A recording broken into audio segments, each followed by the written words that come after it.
कैसे हैं आप लोग? आई थिंक सब बढ़िया होंगे और बढ़िया होना भी चाहिए। आज हम स्टार्ट कर रहे हैं क्लास 9 साइंस का chapter number 3 atoms and molecule. तो फटाफट बच्चों अपनी कॉपी पेन लेके बैठ जाइए, इससे हम इसकी बना सकते हैं प्रैक्टिकल नोट्स। तो बच्चों इस टॉपिक को पढ़ने से पहले, मतलब कौन सा topic, atoms and molecules topic को पढ़ने से पहले हम जान लेते हैं कि नाम आया कैसे, एटम्स का नाम आया कैसे, मॉलिक्यूल्स का नाम आया कैसे, इसको किसने डिस्कवर किया।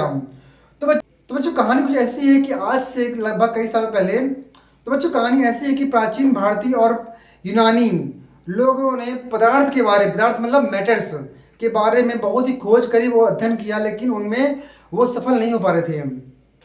तो एक ऐसा अनुमान है कि 500 BC, 500 बिफोर क्राइस्ट, मतलब ईसा मसीह के जन्म के पहले की बात क्या रही है, ठीक है ना, बिफोर क्राइस्ट। तो 500 BC के पहले की बात है कि एक इंडियन फिलोसोफर, मतलब कह सकते हैं इंडियन फिलोसोफर, कौन हुए, महर्षि कणाद, महर्षि कणाद, इसका आप लोगों ने नाम सुना होगा। तो महर्षि कणाद ने ऐसा बताया, ऐसा सोचा उन्होंने कि एक मैटर होता है, तो मैटर को छोटे छोटे पार्ट्स में डिवाइड कर पाना आसान है। जैसे लड्डू मान लीजिए, तो लड्डू को तोड़ना आसान है और छोटे छोटे पार्टिकल्स में डिवाइड करना आसान है। तो उन्होंने ऐसा बोला कि कोई मैटर है, इसको छोटे छोटे पार्टिकल्स में डिवाइड कर पाना आसान है, लेकिन उस छोटे छोटे पार्टिकल्स को भी और छोटे पार्ट्स में डिवाइड कर पाना इम्पॉसिबल होता है, ठीक है ना। मतलब किसी मैटर को तोड़ने के बाद वो छोटे छोटे जो पार्टिकल्स बचते हैं, उन पार्टिकल्स को भी और छोटे पार्टिकल्स में ब्रेक कर पाना ये इम्पॉसिबल होता है। ऐसे किसने कहा, महर्षि कणाद ने कहा, जो कि हमारे इंडियन फिलोसोफर थे। तो उस छोटे से छोटे जो पार्टिकल्स बचता है, जिसको और छोटे भागों में डिवाइड नहीं किया जा सकता, तो उस पार्टिकल को नाम दिया उन्होंने, क्या दिया नाम, एटम्स। क्या दिया, एटम्स ने नाम दिया उन्होंने, ठीक है ना। तो किसी एक कहने पे कोई भी सत्य नहीं मान लेता, कोई भी मतलब भरोसा नहीं करता है कि कोई ऐसा बोला कि ऐसा होता होगा, तो भरोसा करता नहीं है। तो ऐसा हुआ कि कुछ समय बाद एक और साइंटिस्ट आए, जिन्होंने नाम क्या था, वो कौन थे, यूनानी थे। वो कौन थे, हमारे यूनानी फिलोसोफर थे। उन्होंने कह सकते हैं ऐसा हम कि Greek philosopher,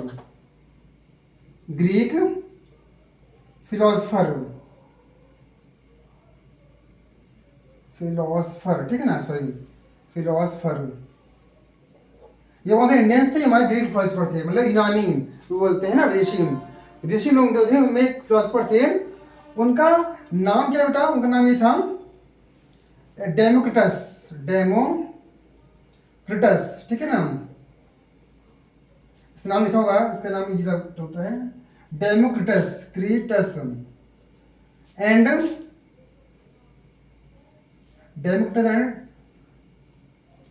Leucippus,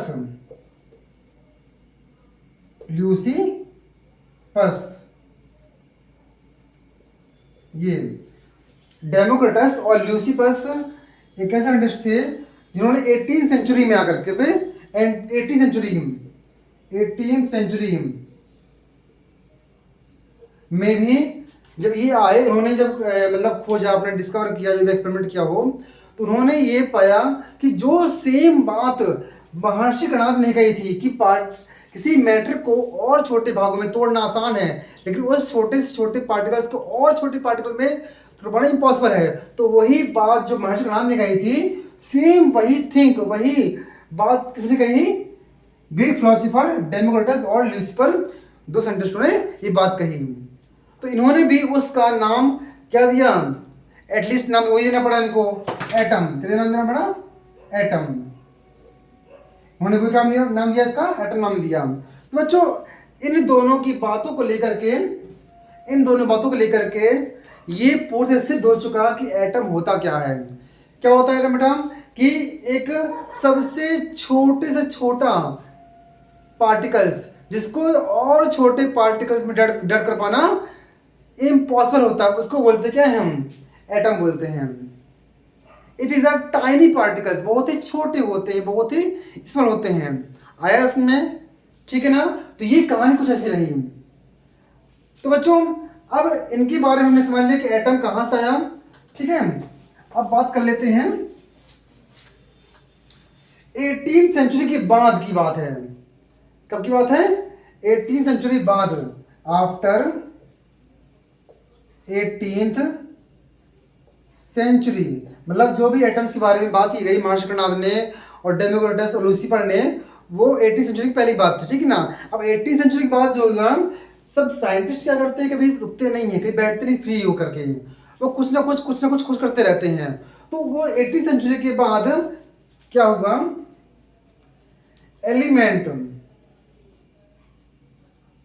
elements and compound, क्या, एलिमेंट्स एंड कंपाउंड के बारे में इन्होंने अध्ययन किया, इन्होंने पढ़ाई करी, और इन्होंने एक्सपेरिमेंट किया कि अब जैसे जब हम एटम्स बना लिए हैं, तो अब एटम्स से मिलकर बनने वाला एलिमेंट और एलिमेंट्स से मिलकर बनने वाला कंपाउंड, ये कैसे बनता है। ठीक है, तो एलिमेंट और कंपाउंड की उन्होंने खोज करी, और तब जाकर के उन्होंने ये सोचा कि भाई बनते कैसे हैं, और बनते भी हैं एलिमेंट कंपाउंड, बनते भी तो क्यों बनते हैं, हमारे किस काम का आता है जी। मतलब जो 18th सेंचुरी के बाद साइंटिस्टों ने खोज करी एलिमेंट्स कंपाउंड की, तो उन्होंने सोचा कि जब हम एलिमेंट्स कंपाउंड खोज कर रहे हैं, तो हमारे किस काम आता है, हम इसकी खोज क्यों कर रहे हैं, हमको इससे लाभ क्या मिलेगा। तो ये सब जान करके उन्होंने इनकी खोज करी, और इन्हीं के बेस पर हम बात करें, तो इन्होंने एक साइंटिस्ट आए, उनका नाम था क्या, एंटोनी एल लेवोइजियर बोलते इसको, लेवोइजियर, हाँ लेवोइजियर। तो एक साइंटिस्ट आए, एलिमेंट कंपाउंड खोजने के बाद एक साइंटिस्ट आए, एंटोनी एल लेवोइजियर। इन्होंने क्या किया, इन्होंने केमिकल कॉम्बिनेशन, क्या होता है, केमिकल कॉम्बिनेशन के ऊपर इन्होंने रूल दिया, एक नियम दिया। ठीक है ना, कितने नियम दिया उन्होंने, 2 नियम दिए, सॉरी, केमिकल कॉम्बिनेशन के ऊपर उन्होंने 2 प्रकार के नियम दिए। और इन्हीं को बेटा ये कहा जाता है कि लेवोइजियर ने ही, एक ऐसा साइंटिस्ट है जिनको हम बोला था क्या है, father of chemistry, father of chemistry.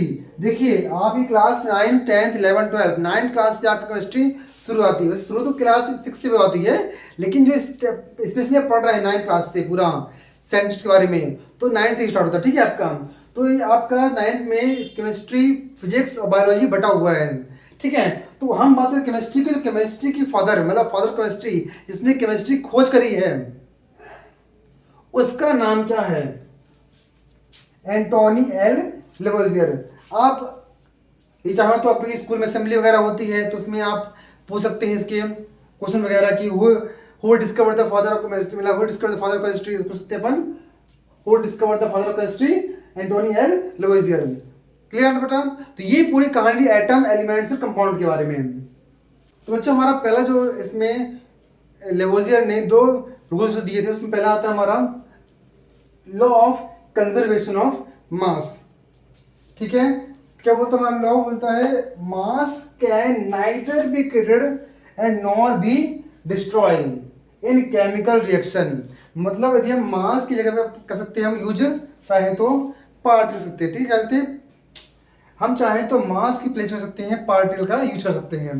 तो पार्टिकल्स कह सकते हैं, या फिर कह सकते हैं मैटर कह सकते हैं। तो क्या होता है इसमें, मास can neither be created nor be destroy in chemical reaction. मतलब किसी भी पार्टिकल्स को, किसी भी मैटर को, किसी भी मास को ना तो नष्ट किया जा सकता है, और ना ही इसको अपन उत्पन्न कर सकते हैं। जैसे हम बात कर रहे हैं पार्टिकल्स, ठीक, पार्टिकल्स की, तो जो आपको डस्ट पाउडर या फिर एटमॉस्फेयर में जो धूल, डस्ट उड़ रही है, क्या हम उसको बनाते हैं अपने हाथ से, क्या, नहीं ना। क्या उसको हम इस दुनिया से बाहर निकाल सकते हैं क्या, कि बाहर भेज देंगे इसको दुनिया से, पॉसिबल ही नहीं है यार। तो तो मैटर हो या पार्टिकल्स हो या मास हो, it can be neither be created not be destroy. इसको ना तो हम बढ़ा सकते हैं ना ही क्या कर सकते हैं, नष्ट कर सकते हैं। तो बेटा यही होता है हमारा क्या, law of conservation of mass. ठीक है ना, मतलब जो भी हम केमिकल रिएक्शन कराते हैं उसमें जो भी पार्टिकल्स होते हैं उसको पूरी तरह से नष्ट कर पाना, पूरी तरह से बना पाना पॉसिबल नहीं होता है। ठीक है बच्चों। अच्छा, नेक्स्ट हमारा होता है लॉ ऑफ कांस्टेंट प्रोपोर्शन है। ये मान लो क्या बोलता है कि in chemical substance the elements are always present in definite proportion by मास।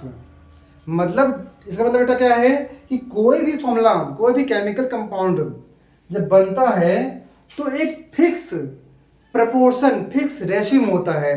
जैसे कि हम बात करें H2O की, H2 में होता है वाटर, पानी, तो H2 का फॉर्मूला H2 ही क्यों हुआ, H3O3 क्यों नहीं हुआ, H4O4 क्यों नहीं हुआ, H6O6 क्यों नहीं हुआ, ये H2 ही क्यों हुआ।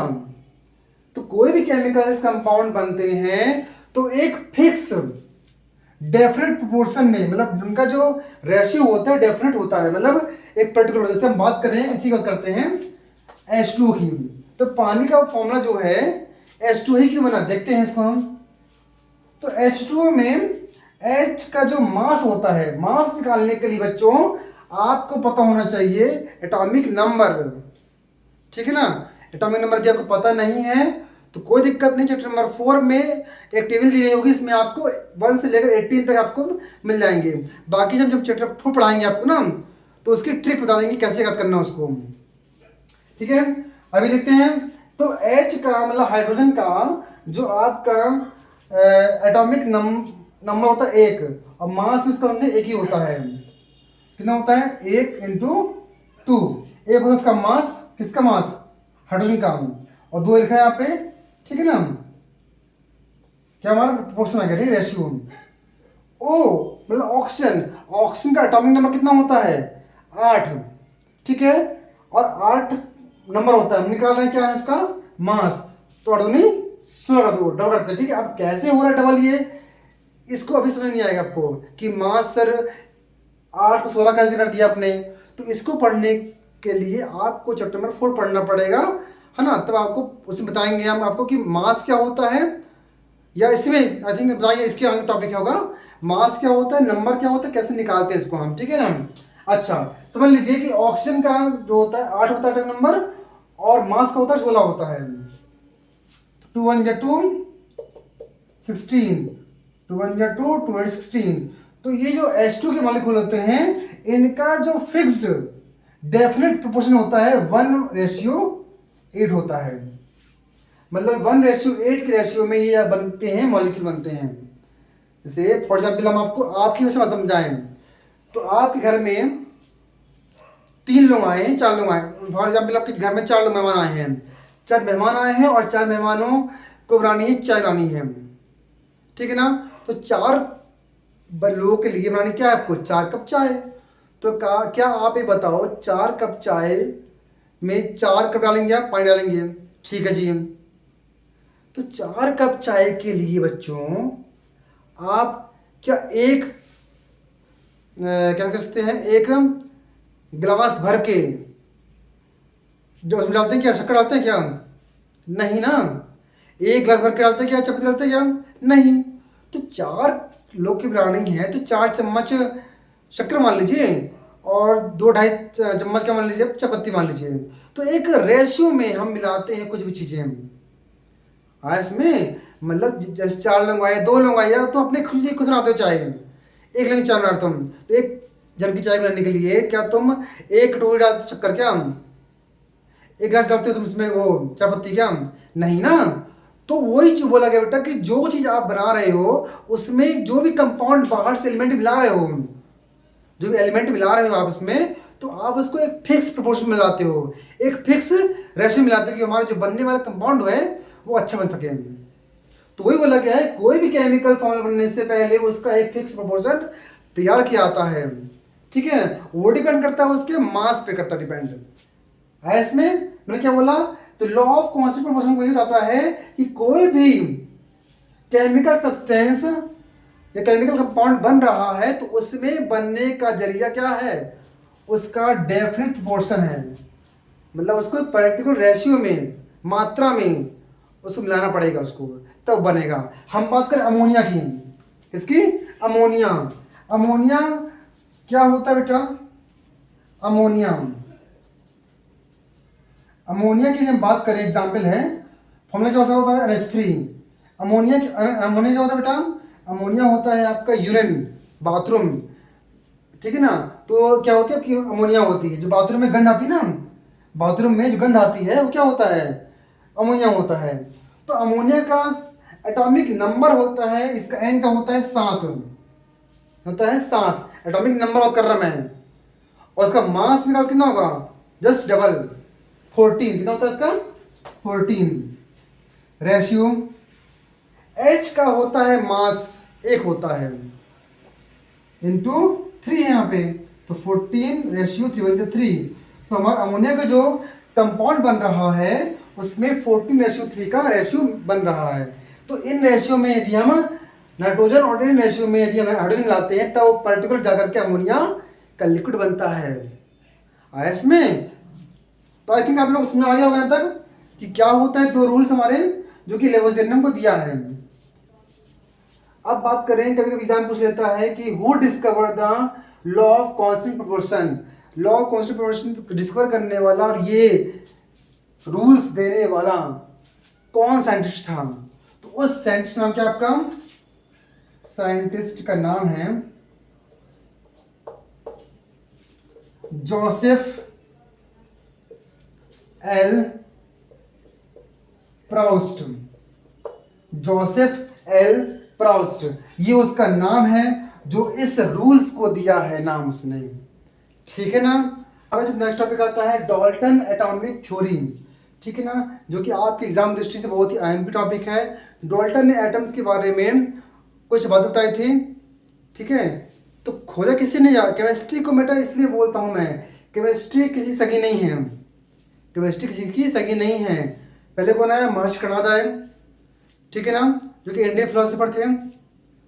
फिर हमारे ग्रीक फिलोसोफर जो आए, तो उन्होंने बता दिया पहले से ही भाई हम कि मतलब ऐसा ऐसा होता है कि मैटर को और छोटे भागों में बांटा सकता है, लेकिन उससे बनने वाले छोटे छोटे पार्टिकल्स हैं उसको और छोटे पार्टिकल्स में डिवाइड कर पाना इम्पॉसिबल होता है।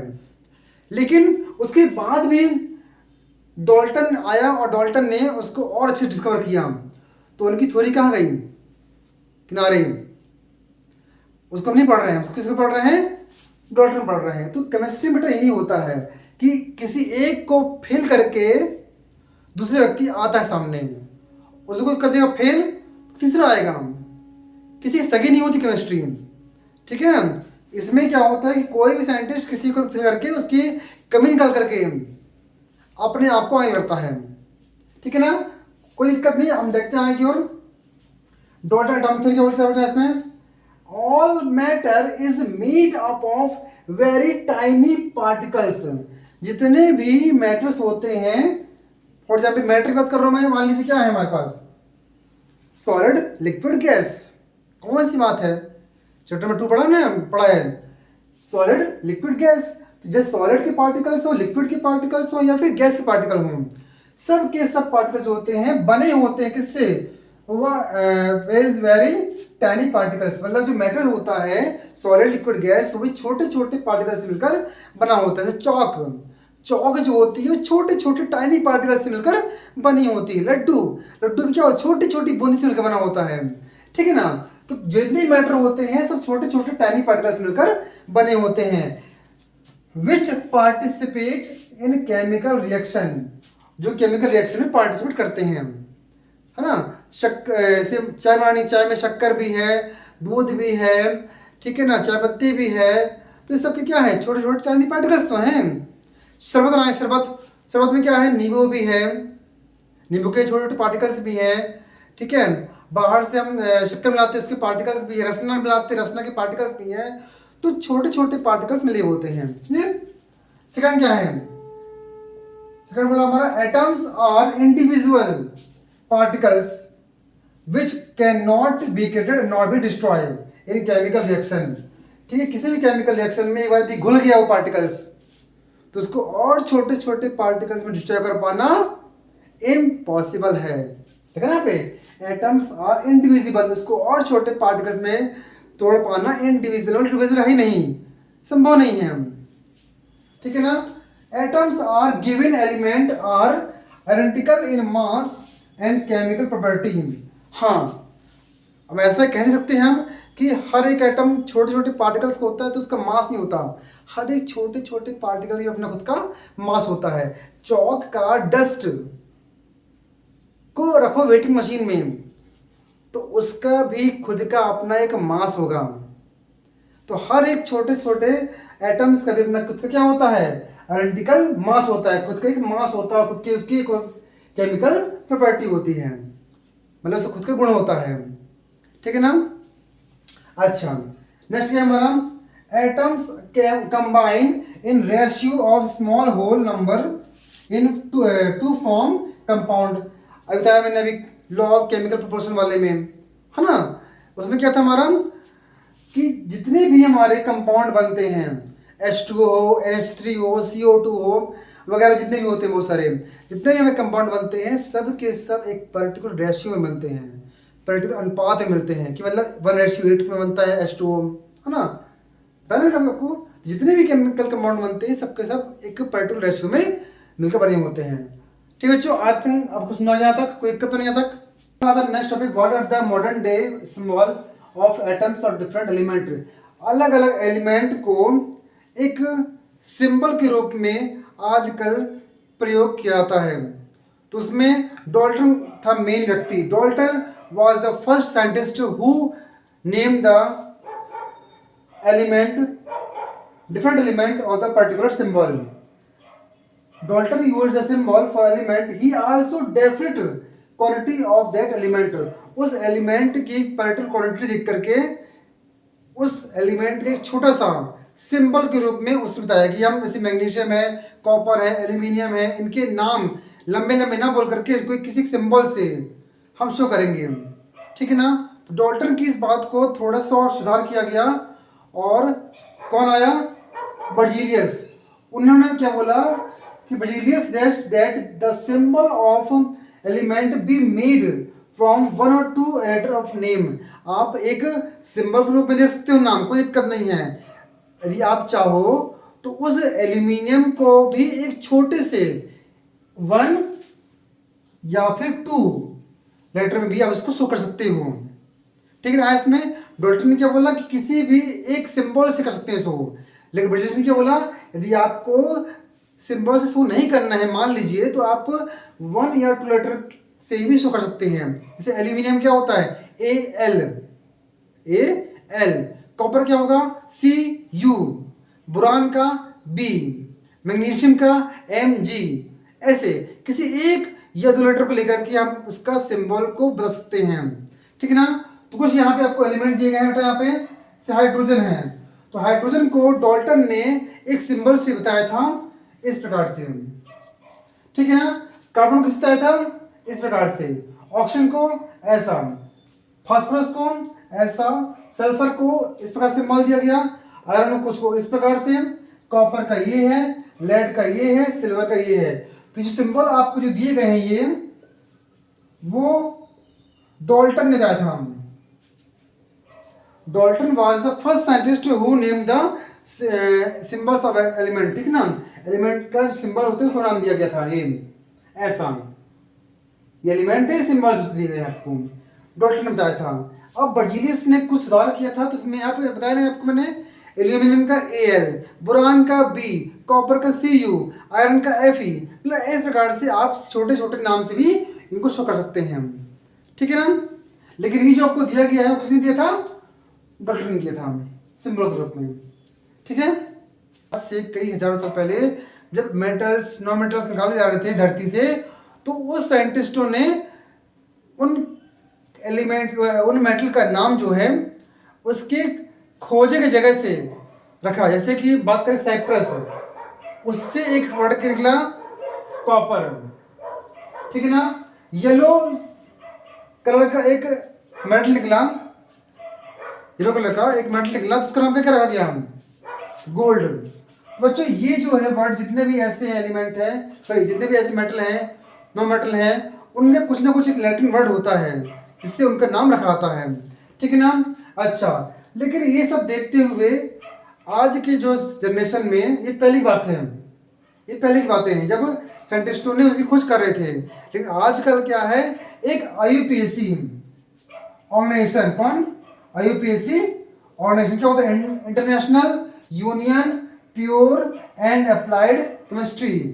आपका फॉर्म पूछा था एग्जाम में, international union of pure and applied chemistry एक ऑर्गेनाइजेशन होती है जो कि विच अप्रूव एलिमेंट्स सिंबल और यूनिट, जो किसी भी एलिमेंट का सिंबल क्या होगा और उसकी यूनिट क्या होगी ये करती है डिफाइन। इसमें ये साइप्रस से कॉपर, येलो से गोल्ड, ठीक है ना। तो ये सब बहुत पहले की बातें रही जब साइंटिस्टों के पास ये टेक्नोलॉजी नहीं थी। लेकिन आज आईयूपीएसी नाम की एक ऑर्गेनाइजेशन है जो कि अप्रूव करती है किसी एलिमेंट के सिंबल को, यूनिट को, उसके मास को, उसके क्वांटिटी को, ठीक है ना। तो इसके अकॉर्डिंग हम जो पढ़ रहे हैं पीरियोडिक टेबल, उसमें जो भी एलिमेंट्स होते हैं, जो भी मेटल होते हैं, जो भी नॉन मेटल होते हैं, उनका particular symbol, atomic mass, atomic number, ठीक है, और उनकी यूनिट सब डिफाइन की जाती है अकॉर्डिंग टू आईयूपीएसी ऑर्गेनाइजेशन द्वारा। आया इसमें यहाँ तक? तो ये रही पूरी कहानी जो आज से कई हजार साल पहले चली आ रही है। पहले के लोग अपने मन से रखते नाम वगैरह, जहाँ से वो मेटल नॉन मेटल खोज जा रहे थे वहाँ से। अब उसके बाद कौन आई? आईयूपीएसी ऑर्गेनाइजेशन आई, फिर वो रखी नाम, ठीक है ना। इसी के द्वारा जो सिंबल्स, यूनिट, मास हमको प्रोड्यूस किया आ रहा है, हमको अप्रूव किया आ रहा है, वह परफेक्ट डेफिनेट वैल्यू होती है, ठीक है ना।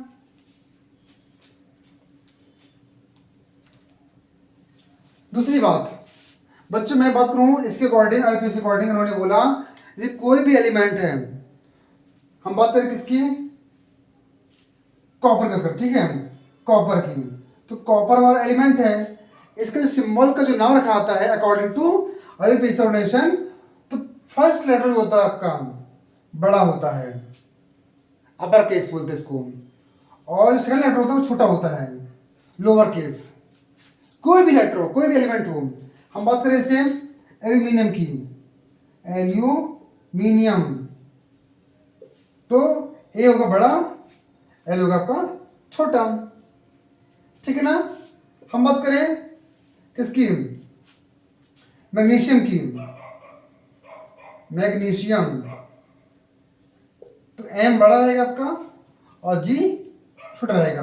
कोई भी एलिमेंट, कोई भी एलिमेंट हो बेटा, मॉडर्न पीरियोडिक टेबल में कोई भी एलिमेंट हो, हर एलिमेंट का जो भी फर्स्ट लेटर का सिंबल होता है वो बड़ा होता है, अपर केस का होता है, और जो बाजू वाला होता है वो छोटा होता है, लोअर केस का होता है, ठीक है ना। तो ये केस की द्वारा बताया गया था आईयूपीएसी ऑर्गेनाइजेशन द्वारा। और आप जो भी पढ़ेंगे क्लास 10th में, 11th में, 12th में, तो सब के सब आईयूपीएसी ऑर्गेनाइजेशन के द्वारा दिए गए सिंबल्स, एलिमेंट, यूनिट्स के बारे में ही पढ़ेंगे। वो जमाना गया जब हमारे पुराने साइंटिस्ट अपने मन से या फिर वो मेटल जहाँ से खोजा गया है वहाँ से जो जगह के नाम से उसका रखा गया नाम, वो गया समय। अब जो आजकल आईयूपीएसी के नेम आ रहा है, आईयूपीएसी ऑर्गेनाइजेशन तय कर रही है, वही हमको पढ़ना पड़ेगा, ठीक है। क्या है? Dalton atomic theory proposed was the atomic mass. आपने जब डाल्टन एटॉमिक थ्योरी पढ़ी थी तो उसमें एटॉमिक मास के बारे में पढ़ा था, ठीक है। इसी व्यक्ति ने क्या किया था? The theory code explain the law of constant proportion. हमने बताया था इसको आप लोग को पहले कि जो लॉ ऑफ कांस्टेंट प्रोपोर्शन होता है, लॉ ऑफ कांस्टेंट प्रोपोर्शन मतलब क्या होता है? इसका मतलब बेटा कोई भी कंपाउंड बनता है, जैसे मान लीजिए H2 बनता है, तो H2 बनता है कैसे भैया? H का होता है मास कितना? 1, और इसका कितना होता है? O का होता है 16। 16 क्या है? मास इसका। तो 2 बन गया 2, 16 मतलब 8 होगा यहाँ पे। तो जो H2 बन रहा है 1:8 बन रहा है, मतलब 1 रेशियो किसका है? हाइड्रोजन का है, 8 कितना है, 8 इसका है, ऑक्सीजन का है। तो ये जो रेशियो निकल के आता है 1:8, वो इससे क्या आता है, इसके मास से आता है। मतलब हमने जो भी कंपाउंड बनाया है आज तक, H2 है या कोई भी ग्लूकोज का हो गया, नमक का हो गया, शुगर का हो गया, कोई भी दवाइयाँ बनती हैं, सब के सब मेडिसिन, ड्रग्स या कोई भी फॉर्मूला, ये खाने का हो, कपड़े धोने का हो, कोई भी फॉर्मूला बनता है, वो बनता है एक पर्टिकुलर रेशियो बनता है। उसे पर्टिकुलर रेशियो में एलिमेंट्स मिलाते हैं। तो ये जो एलिमेंट्स मिला रहे हैं पर्टिकुलर रेशियो में, उसके मास के अकॉर्डिंग मिला रहे हैं, उसका मास कितना है, ठीक है ना। तो जो भी हम पढ़े हैं डॉल्टन एटॉमिक थ्योरी में, डॉल्टन एटॉमिक थ्योरी ने एटॉमिक मास को एक पर्टिकुलर दायरा दिया है। उसने क्या बोला है कि जो भी हम केमिकल कंपाउंड बनाते हैं, सब में जो केमिकल्स हम डालते हैं वो उसके अकॉर्डिंग टू मास, उसका मास कितना होगा उसके अकॉर्डिंग में उसको मिलाते हैं, ठीक है ना। तो हाउ एवर 1961 में फॉर एक universally accepted atomic mass unit, तब जाकर के 1961 में ये लागू हुआ, अप्रूव हुआ कि हाँ, कोई भी केमिकल कंपाउंड बनाने के लिए उस मेटल का या उस नॉन मेटल का या उस एलिमेंट का खुद का मास होना चाहिए, तब जाकर के वह एक पर्टिकुलर बैलेंस कंडीशन में आता है ना। इससे हम बात करें बेटा, बना रहे हैं हम चाय, तो चाय में बनाने के लिए शक्कर डालते हैं बाहर से, ठीक है, क्या डालते हैं हम, चायपत्ती डालते हैं, और डालते हैं अदरक, डालते हैं अदरक, चायपत्ती शक्कर अदरक, खुद क्या इसका मास ना। तो एक पर्टिकुलर मास में जब कोई एलिमेंट मिलता है तब एक परफेक्ट वैल्यू में उसका क्वांटिटी बनती है, एक मतलब कंपाउंड बनता है। तो वही बोला है, कोई भी कंपाउंड बनाने के लिए, कोई भी केमिकल बनाने के लिए उसमें एक एटॉमिक मास होना अनिवार्य है, तब जाकर के वह केमिकल कंपाउंड परफेक्ट बनता है। तो एटॉमिक मास को 1961 में अप्रूव किया गया कि हाँ, एटॉमिक मास के द्वारा ही हम कोई भी एलिमेंट बना सकते हैं। तो इसमें एक फॉर्मूला दिया गया कार्बन 12 आइसोटोप। आइसोटोप क्या होता है बेटा, इसका एटॉमिक नंबर सेम होता है लेकिन मास नंबर डिफरेंट होता है, उसको बोलते हैं आइसोटोप बोलते हैं। हमने चैप्टर नंबर 2 पढ़ चुका है इसको, ठीक है ना। इसका आइसोटोप क्या होता है, इसका एटॉमिक नंबर सेम होता है, मास डिफरेंट होता है। और ये कार्बन के 12 आइसोटोप इसमें होते हैं, ठीक है ना। आपको एनसीईआरटी की बुक में ये डायग्राम दिख रहा होगा, इसमें एक वाटरमेलन है, उसको 12 पीस किया गया है, 12 पीस मतलब वही 12 आइसोटोप्स। इसको मतलब जनरली एग्जाम में समझाया गया है बुक में कि कार्बन के 12 आइसोटोप होते हैं ना, वैसे ही एक वाटरमेलन है, तरबूज है, उसके 12 पीस किए गए हैं और एक तराजू में तौल रहे हैं। तो उस 12 पीस का जो वजन है, या सॉरी 12 पीस, ठीक है, उसमें 12 पीस की जगह एक पीस का वाटरमेलन उठा के रखते हैं एक पलड़े में, और दूसरे में उसी ही वेट का दूसरा कोई एलिमेंट, जैसे कि सेब या ग्रेप्स या कीवी, कुछ भी, ठीक है ना, जिससे उनका वेट क्या हो, दोनों का बराबर आए। इसमें क्या बोला मैंने, वाटरमेलन के 12 पीस किया है, बुक में दिया हुआ आपको, उसमें किसी एक पीस को उठा करके तराजू की पलट में रखा गया, और उस एक पीस का जो मास है, उस मास के बराबर दूसरा जो कोई भी अदर एलिमेंट, चाहे वो सेब हो या कीवी हो या चेरी हो या स्ट्रॉबेरी हो, कोई भी हो, उसी वेट का बराबर रखा गया है, जिससे हम तौल रहे हैं। उसका मतलब क्या है, उसका मतलब ये है कि जितना वेट वाटरमेलन के एक पीस का है, उतना ही वेट हम जो बाहर से एलिमेंट ले रहे हैं उसका भी उतना होना चाहिए, तब जाकर के हमारा एक केमिकल कंपाउंड बैलेंस होता है, ठीक है ना। तो ये कॉन्सेप्ट एटॉमिक मास में बताया किसके द्वारा, अकॉर्डिंग टू डाल्टन थ्योरी के द्वारा, ठीक बच्चों।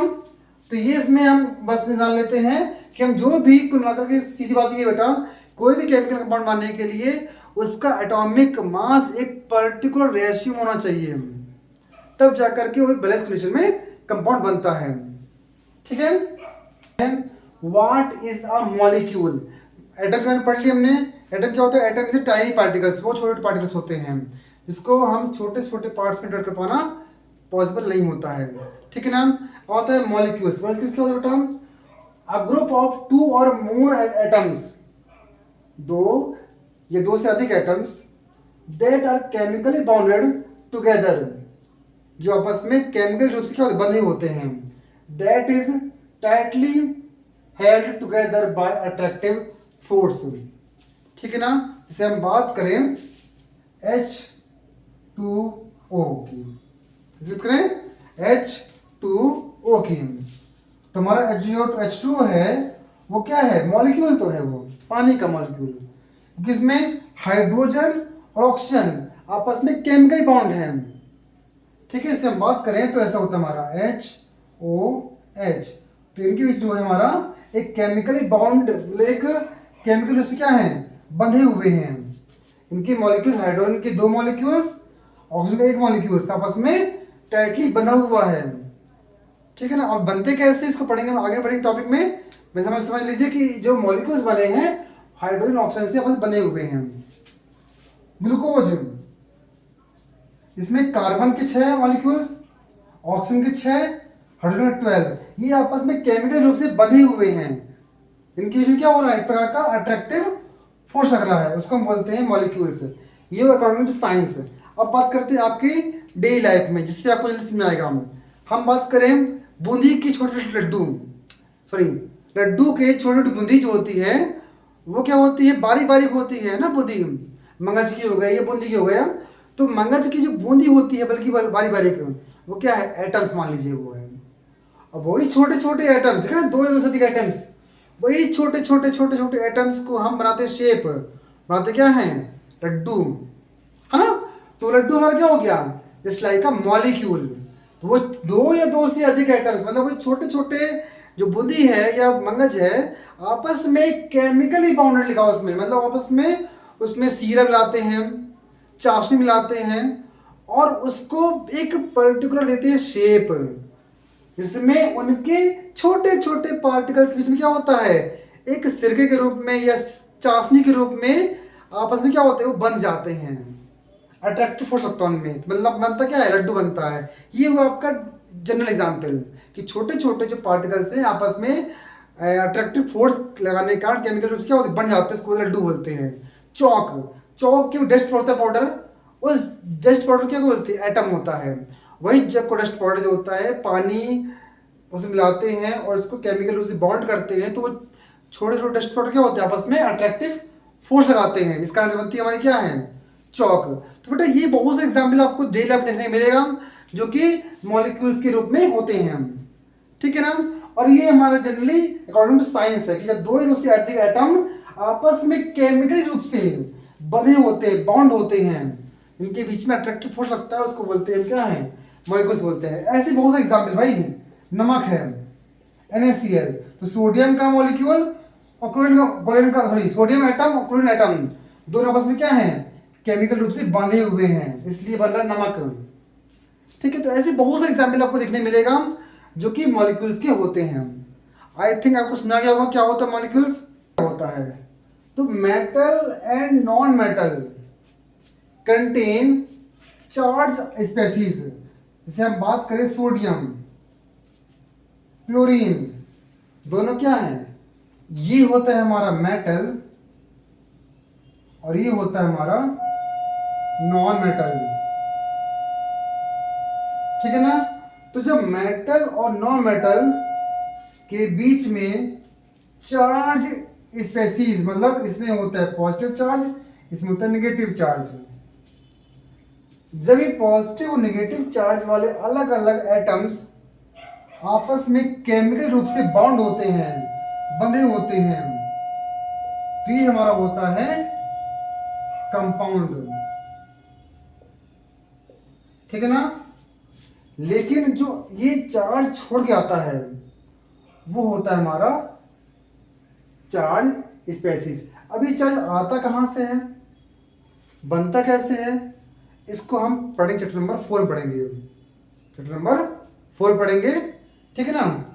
अभी हम इसमें जान रहे हैं, इतना जान लीजिए मतलब आप लोग इतना कि जो भी मेटल के ऊपर हमेशा पॉजिटिव चार्ज होता है और नॉन मेटल के ऊपर नेगेटिव चार्ज होता है। तो ये जो चार्ज है, पॉजिटिव और नेगेटिव चार्ज है, वो आपस में मिल करके बनाता क्या है, कंपाउंड आता है। तो इन्हीं पॉजिटिव और नेगेटिव चार्ज वाले स्पेसीज को बोलते हैं आयंस। क्या बोलते हैं, आयंस बोलते हैं। कोई भी बेटा हो, कोई भी हो, जैसे हम बात करें H2O की, पानी की, है ना, तो पानी में आपका H पॉजिटिव होता है, OH होता है नेगेटिव होता है। तो H और OH जब केमिकल रूप से बॉन्ड होते हैं तो बनाता क्या है, H2 कंपाउंड या मॉलिक्यूल बनाता है। लेकिन जो ये चार्ज छोड़ के आ रहा है वो होता है हमारा आयंस होते हैं। आयंस में अभी कैसे छोड़ रहा है बताएंगे आपको चैप्टर नंबर 4 में। लेकिन अभी समझ लीजिए कि इसमें जो है हमारा जो आयंस छोड़ रहे हैं प्लस और नेगेटिव वाले, उनको बोलते आयंस बोलते हैं। ठीक है ना।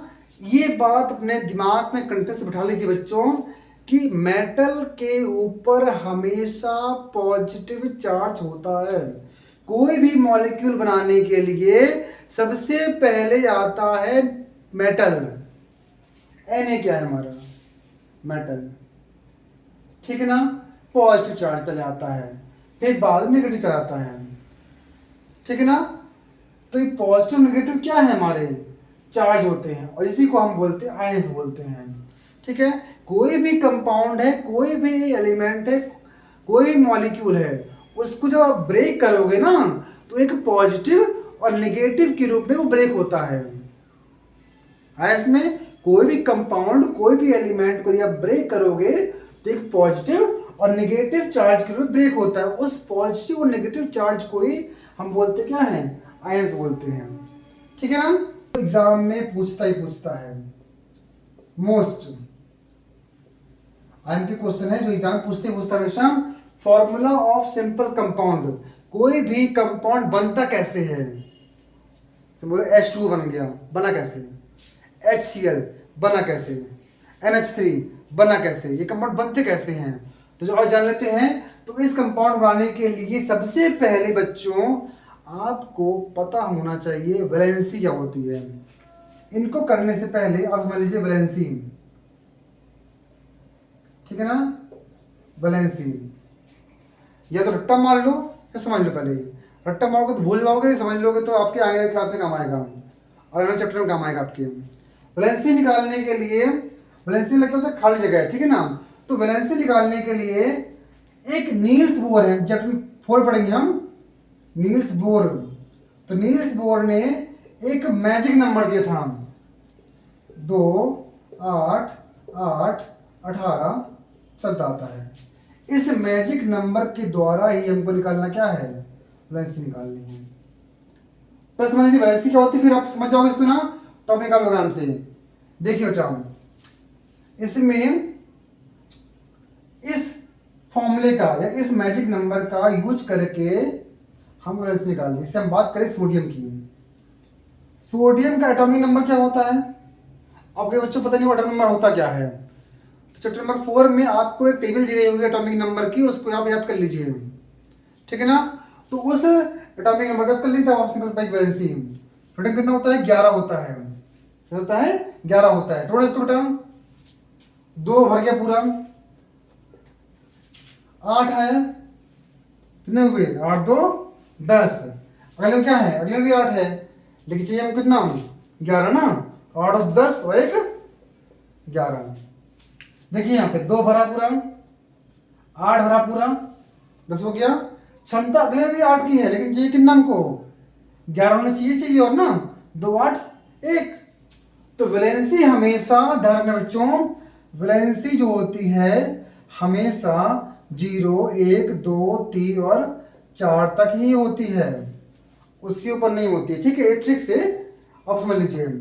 तो इसका जो आउटर मोस्ट सेल है, मतलब अंत का जो इलेक्ट्रॉन है, उसमें कितने इलेक्ट्रॉन हैं, 1 है। तो क्या 1 इसमें है क्या, हाँ है। तो सोडियम की वैलेंसी क्या होगी, 1 होगी। ठीक है ना। अच्छा +1 मतलब +1, ठीक है। अब देखते हैं, बात करते हैं क्लोरीन की, बात करते हैं।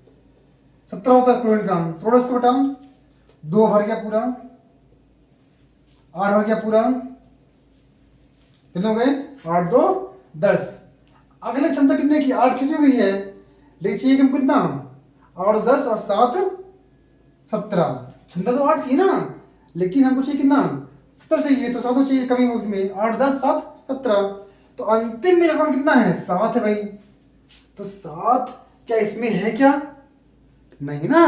तो इसकी वजह से क्या होगी क्लोरीन की? 7 सेलेक्टर आउटर मोस्ट सेल कितने इलेक्ट्रॉन है? 7 है। और क्षमता कितने की है बस में? 8 की है। क्षमता कितने की थी? 8 की। भरे कितने इसमें अपन ने? 7। तो कमी कितने की हुई? 1 कमी हुई, क्योंकि इसमें वैलेंसी केवल आपकी 4 तक होती है ना यार। ये तो 7 दिया है, 7 किस्म के दिया है क्या? नहीं ना। देखते क्या है फिर इसमें कमी कितने की आ रही है, फिर इसमें देखते हैं कमी कितने की आ रही है। 7 8 में 1 की कमी आ रही है, तो इसकी वैलेंसी क्या होगी? -1 आया इसमें।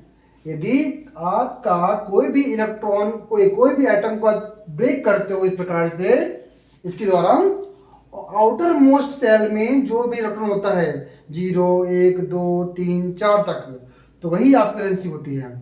लेकिन यदि 4 से अधिक आया नंबर, इसमें आ गया था, देखते कमी कितने की है, हम उसको वैलेंसी बोलते हैं। ठीक है ना। तो याद रख, नोट कर लीजिए पहले, फिर इसको हम करें बेटा। इसको हम, तो आपको तोड़ना है इसके अकॉर्डिंग, ठीक है ना, इंग्लिश के अकॉर्डिंग तोड़ना है हम। अच्छा, अब करते हैं क्वेश्चंस के हम। मोस्ट टाइम के क्वेश्चन ध्यान समझिए बेटा। इसमें हमारा जो है पहला आता है फॉर्मूला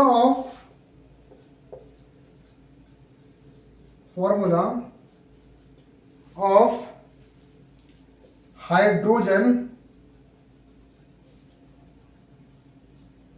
क्लोराइड।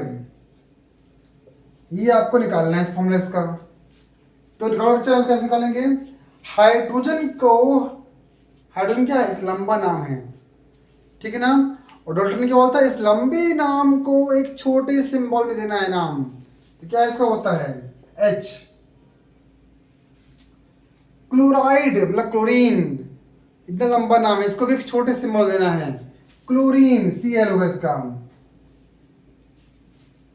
ठीक है ना। अब दोनों निकालना हमको क्या है? वैलेंसी निकालनी है, तब ना इनके बीच कंपाउंड बनेगा। देखें, हाइड्रोजन कितना होता है? हाइड्रोजन का एटॉमिक नंबर 1 होता है, और कितना होता है इसका? 17 होता है इसका। तो अकॉर्डिंग टू नील्स बोर कितना होता है? 2 8 8 18 ये होता है। तो देखो, दो चाहिए है हमको स्टार्टिंग में, इसमें कितनी? 1 ही तो है इसमें। स्टार्टिंग नंबर 2 होता है ना, लेकिन हमारे पास एटॉमिक नंबर कितना? 1 ही तो है, ये रहेगा इसमें। इसमें कितना होगा? 2 8 और 7 और 10 17। तो मैं बताया था आपको ना, वैलेंसी निकालते हैं जिसमें लास्ट में 0 1 2 3 4 तक होगा, तो वैलेंसी वही होगी। तो हाइड्रोजन की वैलेंसी कितनी होगी? 1 ही होगी, ठीक है ना। क्लोरीन की लास्ट में कितना प्रोटॉन है? 7 है। 7 वैलेंसी होती है कि नहीं होती? लेकिन कमी कितने की इसमें? 1 की कमी है, -1 की। तो माइनस साइन और प्लस साइन केवल शो करता है एंस को, बाकी प्लस माइनस का अंतर इसमें कुछ नहीं है, सिर्फ साइन शो कर रहा है, ठीक ना। अब करेंगे क्रॉस मल्टीप्लिकेशन, H1 जा H और Cl एकम Cl। तो ये आपका हो गया फॉर्मूला ऑफ हाइड्रोजन क्लोराइड। इस प्रकार से कोई भी फॉर्मूला बनता है। आई थिंक आपको समझ आ गया हो कैसे करना है। एक क्वेश्चन और करते हैं, आपको अच्छी तरह से क्लियर हो जाएगा। बताएं इसको, बताएं। ठीक,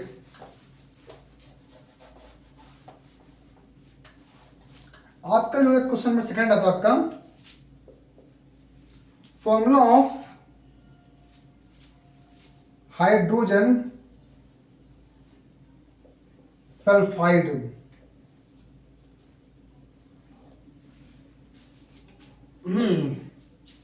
तो देखो बेटा, हाइड्रोजन सिंबल क्या होगा, H। सल्फाइड का सल्फर होता है, S। तो हाइड्रोजन का ऑर्बिटल वैलेंसी कितनी होती है, एक ही होगी इसकी, है ना। सल्फर कितनी होती है, 16 होती है। 2 8 10 और 6 16। तो इसकी वैलेंसी कितनी होगी हाइड्रोजन की, एक ही होगी। और सल्फर में क्या है, आउटर मोस्ट में 6 इलेक्ट्रॉन है यार। तो कमी लिखना है इसमें, कमी कितने की है, 6 यहाँ पे 8 है। कमी कितने की है, 2 ही कमी है, -2। तो प्लस और माइनस केवल दिखाने लगाते हैं, बताया आपको ना, बस सो बस करते हैं, बाकी उसे करते नहीं हुए। H का इंटू 2 में ऐसे H2, S बन जा S, हाइड्रोजन सल्फाइड। इसी प्रकार से कोई भी कंपाउंड बना सकते हैं हम। आई थिंक आपको समझ आ गया होगा किस प्रकार से आपको वैलेंसी निकालनी है और उसको कैसे फिट करना है। बशर्ते बच्चों आपसे ये एटॉमिक नंबर आपका होना चाहिए। कम से कम क्लास 9th में आप लोग 18 तक के एलिमेंट याद कर लीजिए एटॉमिक नंबर्स के, ठीक है ना। तो आप लोग इसके आगे क्वेश्चन कर सकते हैं, ठीक है बच्चों। आई थिंक आपको ये टॉपिक समझ आया होगा। आगे टॉपिक भी molecular mass and molecular concept, वो आपके टॉपिक में आई थिंक नहीं है, ठीक है। इतना ही आपके एग्जाम में आएगा और इतना ही आपको एग्जाम में करना है। आई थिंक ये टॉपिक रिड्यूस हो चुका है, वो आगे क्लास में देखेंगे हम। बाकी इतना यदि आपको समझ आ गया हो क्लास 9th में, तो बच्चों आप इसको अच्छे से पढ़िएगा, समझिएगा, और जो समझ में आए डाउट पूछ लीजिएगा क्लास में वगैरह में, ठीक है। वीडियो अच्छी लगी हो तो अपने दोस्तों तक शेयर। Thank you.